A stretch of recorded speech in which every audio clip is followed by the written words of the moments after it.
So I'm back in the field that we were stood in a few weeks ago when we were looking at what our aims for the cover crop trial were going to be. Unfortunately, as you can see, we haven't yet managed to get the cover crops in, partly because of the challenging season last year.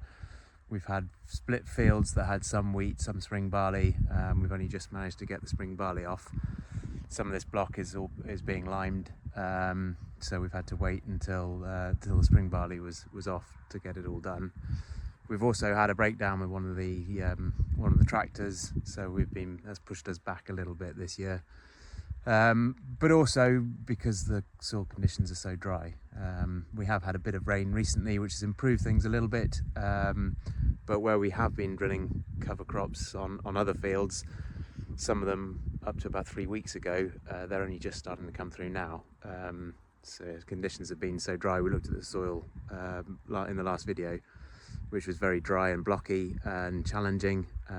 Things have improved a little bit, as I say, but not enough to get a decent germination and establishment of a cover crop. So hopefully we'll be in here within the next couple of days. We'll get the mix drilled still. We're getting later into September. I appreciate that the conditions are, or the opportunity for good growth is reducing, but hopefully with a bit of warmth still in the soil, and now we've got a bit of moisture, we'll still get some reasonable growth from the cover crop. So as you can see here, soil conditions are a little bit better, but it's still a little bit dry, but it's a bit more crumbly than it was when we first looked at it. So hopefully the conditions are improving in that sense in terms of the soil conditions to be able to get the cover crop drilled. We're just in the field now where we're establishing a cover crop. This isn't the trial field, this is one a couple of villages away. I've just come here so we can see how we're looking to establish the cover crop this year. So what we've got here is the Sumo Trio, which has the leading leg at the front. Then we've got a set of discs and then a pack at the back. We're not using the fertiliser tank, that's left over from when we were drilling oilseed rape with this. We've got two hoppers at the back, one's putting on the cover crop and one is putting on the slug pellets. The soil here is a bit kinder than the field that the trial's being held in. It's a bit lighter, so it's not having to work as hard, but this is with the lightest field on this farm. So this is the cover crop that we're using this year. We've used it for a couple of years now. And what we've got here is an oat bank mix, and it's got buckwheat, we've got crimson clover, phacelia, linseed, fodder radish and vetch. This is going on at 12.5 kilos a hectare, and we typically put it on with either a Vadistad carrier with a biodrill on it, or this year because of the soil conditions we've been using the Sumo Trio, so we're getting a deep loosening leg and then spinning that on out the back with some slug pellets as well.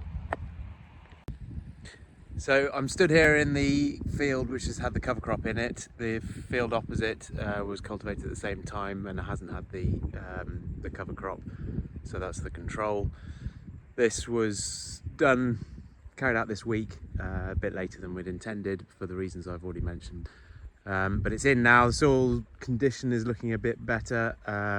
It's still pretty dry, so we could still do with some rain on it, which we are due to get over the weekend and into the early part of next week.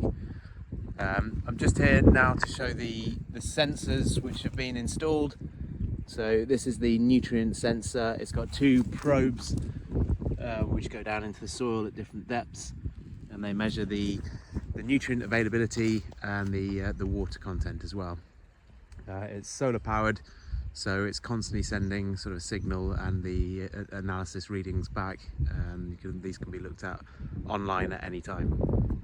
So we'll see what the difference is, because it's a bit late and we may not get a good establishment of the cover crop. There may not be a big difference between the two the two sensors that we've got, because we've got one in this field and then one in the control as well. So the idea being that we could help to, or we would be able to understand the difference in terms of the nutrient pickup, the availability, potentially the nutrient or nitrogen that's fixed by any legumes within the cover crop. But we're really going to have to see what comes of the cover crop to see whether we pick up any differences.